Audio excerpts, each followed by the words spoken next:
नमस्कार। आप तक इंडिया न्यूज में आपका स्वागत है। नीति आयोग के पूर्व उपाध्यक्ष राजीव कुमार ने सोमवार को कहा कि चालू वित्त वर्ष में भारतीय अर्थव्यवस्था लगभग 6.5% की दर से बढ़ेगी, क्योंकि नरेंद्र मोदी के नेतृत्व वाली सरकार द्वारा पिछले 9 वर्षों में किए गए सुधारों से देश की व्यापक आर्थिक स्थिति को फायदा हो रहा है। कुमार ने आगे कहा कि भारत को 8% से अधिक की वृद्धि की जरूरत है, और वह कर सकता है, क्योंकि देश की युवा आबादी की आकांक्षाओं को पूरा करने और अपने कार्यबल के लिए पर्याप्त नौकरियां पैदा करने के लिए आर्थिक विकास के उस स्तर की आवश्यकता है। उन्होंने एक साक्षात्कार में पीटीआई भाषा से कहा, मेरा विकास अनुमान वित्त वर्ष 2023-24 में भारत की जीडीपी वृद्धि का 6.5% है, और मुझे लगता है कि हम अगले कुछ वर्षों में इसको आसानी से बनाए रख सकते हैं। 2022-23 में भारत की जीडीपी ग्रोथ 7.2% रही, जो 2021-22 के 9.1% से कम है।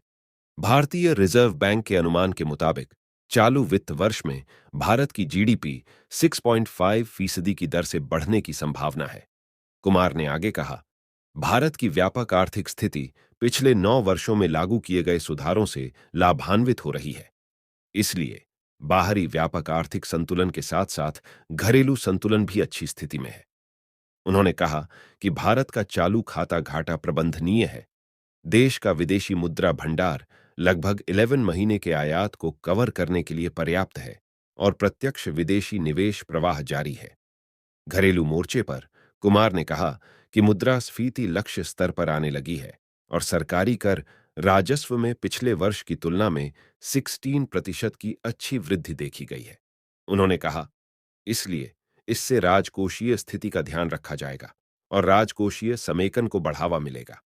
इस सुधार के परिणाम स्वरूप रेटिंग एजेंसियों ने अपनी रेटिंग में सुधार किया है, और जेपी मॉर्गन ने भारत को अपने अंतर्राष्ट्रीय बांड सूचकांकों में शामिल किया है।